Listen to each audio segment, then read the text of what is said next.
Welcome to Shore Perspectives, a community feature of WESR Radio featuring everyday people sharing a slice of life from their perspective. Richard Dryden. I live in Exmoor, Virginia. Actually, probably 5 minutes from the hospital where I was born. And back in 1949, my father ran sawmills, and sawmills then, they didn't have the tractor trailers to carry the logs to the mill. They took the mill and carried it to the woods.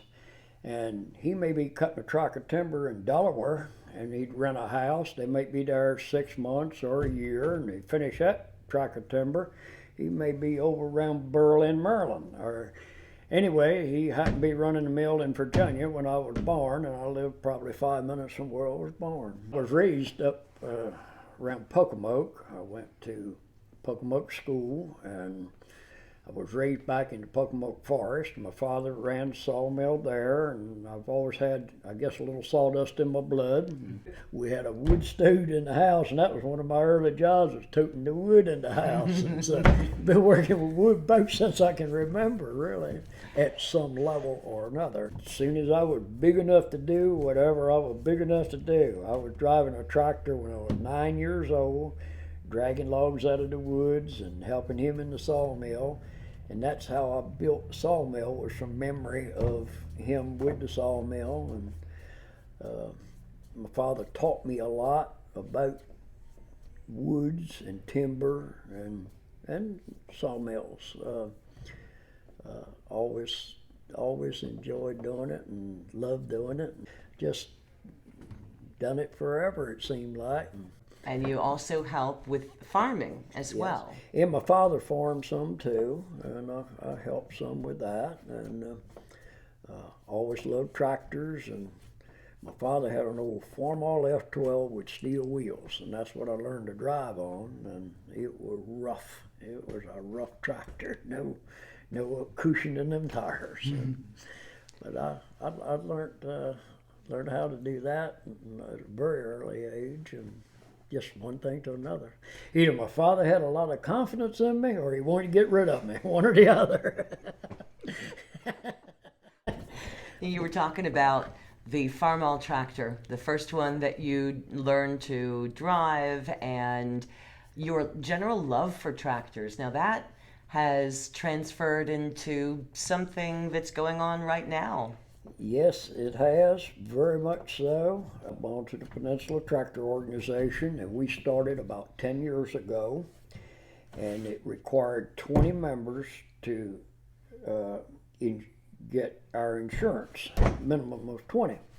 And we struggled to keep 20 members. It would be somebody would move away or pass away, and somebody move in and somebody join, and we stayed around the 20, 25 area for a long time. And I guess probably 3 years or so ago, we got getting a little more. We got up to probably, I think it was like 40 some members.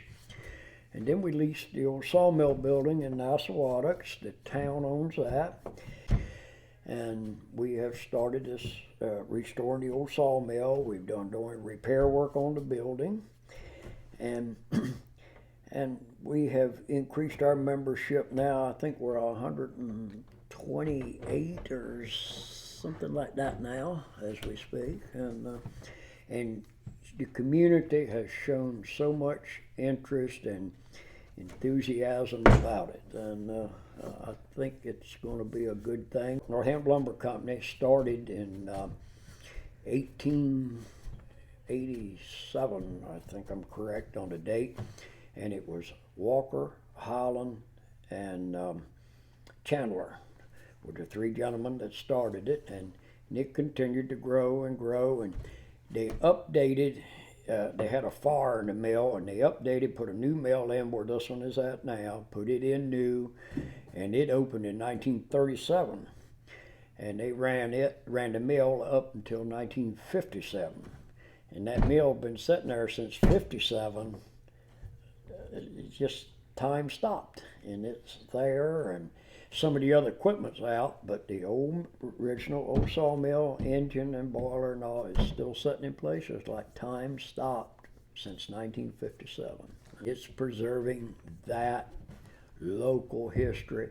So many people we talked to, some of their people worked there, or they went there and got lumber, or they went there and got firewood to heat their house with, and all of these things that it's just a good feeling to see these things and people appreciate them and glad it's happening, and just makes it all worthwhile. Mm-hmm. And that's what it's about, talking about that old mill and talking about what their grandfather done or what old tractor he had, how big a load he could pull with that old tractor, or that kind of thing. And that's bringing some of these memories back to life. Mr. Bart Holland was active around the mill when he was a boy, and we had him at one of our meetings in July, and he gave his recollection of a day at the sawmill and how it started of a morning, and it was really great for somebody that was actually there and remembered it. And there was a gentleman that worked there. He was deaf and couldn't speak and never learned how to speak because he couldn't hear, I guess. And he would take little sticks home from the mill, and he would sharpen them ends and so forth and make kites. And he gave kites to kids all around the neighborhood. And if they had their kite hit the ground and broke or whatever, he done repair work for them. And I've heard others tell this story, and I told Bart Holland that night, I said, you know, that man's still alive. He is. That when there are people that many years ago and still remember him and what he done for them, it is very much still alive to me. You don't give up. Care about your